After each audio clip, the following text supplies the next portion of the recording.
আমি আনছি রংপুর থেকে, এই সুপারির দাম মাত্র মনে করুন মাত্র 600 টাকা করে কিনছি ওই জায়গায় থেকে।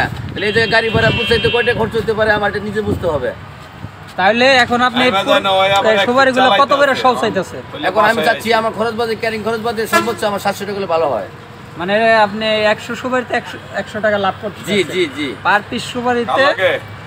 তাহলে আপনি এগুলো কিনা ছিল কত? রংপুরের ওইদিকে এগুলো কিনা ছিল আমার ক্যারিং মানে খরচ নিয়ে আমার 620 টাকা খরচ হয়েছে, 80 টাকা মানে তার মানে পার পিস সুপারি পড়ছে কত?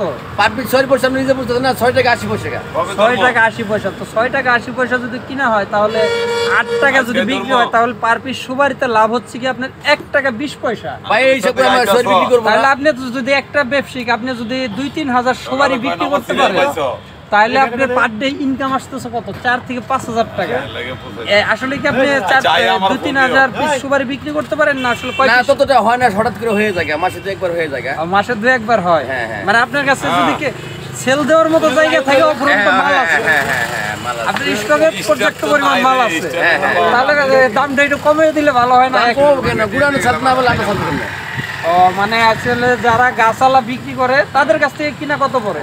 তাদের কাছ থেকে ওই ক্যারিং ম্যারিং করে আর জানি মানি করে তাদের কাছ থেকে 550-450 টাকা পড়া হয়ে যায়। ও ওখান থেকেও মানে দেখেছে তাহলে ওই গাছের জায়গায় থেকে কিনা পরে গিয়ে দেখেছে 5 টাকা 5.5 টাকা। জি জি। আর আমাদের ঢাকায় এসে দোকানে যে দোকানদারদের কি কিনতে হয় দেখেছে 8 টাকা কিংবা 7.5 টাকা। জি জি। যাক বিষয়টা বুঝতে পারলাম যে, কিন্তু দর্শক আসলে বুঝতে পারি নাই যে বাংলাদেশের সুপারির দাম এত দাম হবে। তাহলে সুপারি গাছই বেশি বেশি লাগাইতাম। আসলে আবার নারকেল গাছ ডাব এটা তো বলাই যায় না। এখন একটা যে ডাব আজ থেকে 4-5 বছর আগে 20 টাকা 30 টাকা হইলে পাওয়া যেত, এখন ওই ডাবের দাম গিয়ে হইলে 130 টাকা 150 টাকা। 100 টাকার নিচে তো ডাবের কোনো ভাবই নাই। আরে বোকা আপনি বুঝতে পারছেন না, ডিজিটাল দেশ। ডিজিটাল দেশ ঠিক আছে, ডাবে কি হয়েছে? ডাবে মুখ দিয়ে মানুষ সবসময় ব্যবহার করে। ডাব দিয়ে মুখ দেয় এই জন্য কি ডাবের দাম বাড়ছে? হ্যাঁ হ্যাঁ অবশ্যই।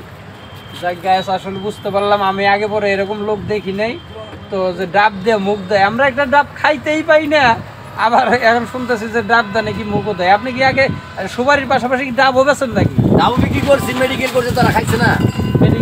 মেডিকেল যারা টেস্ট করছে তারা ডাব খেয়ে গেছে ভিতরে। ভিতরে তাহলে আপনি কি হসপিটালের সামনে আগে ডাব বেচতেন? হ্যাঁ হ্যাঁ ঢাকা মেডিকেল। ঢাকা মেডিকেল ডাব বেচতেন, আপনি ডাব বেচা বাদ তারপর সুপারি বেচা শুরু করছেন? আইতালাম কি পাশাপাশি তো জিনিস দুটো একই একই একই। তাহলে মানে আপনি যখন কিনতে যান তখন যেটা পান আর কি। জি জি জি। যে এবার ডাব কিনতে যায় সুপারি বেচেন, সুপারি নিয়ে এসে বুঝতে পারছি। গাইস কে কোথায় থেকে ভিডিওটা দেখলেন কমেন্ট করবেন যে আপনার ওইদিকেও কি সুপারি এরকম দাম কিনা 8 টাকা 9 টাকা পিস কিনা না আসলে আমাদের ঢাকা গাজীপুরে একটা সুপারি 8 টাকা 9 টাকা, এটা কমেন্ট করবেন। তাহলে আমরা বুঝতে পারবো যে আসলে সুপারির দাম কি বাংলাদেশের সব জায়গায় দাম বাড়ছে না আমার গাজীপুর চন্দ্রাতাই সেই দাম বাড়ছে। হ্যাঁ।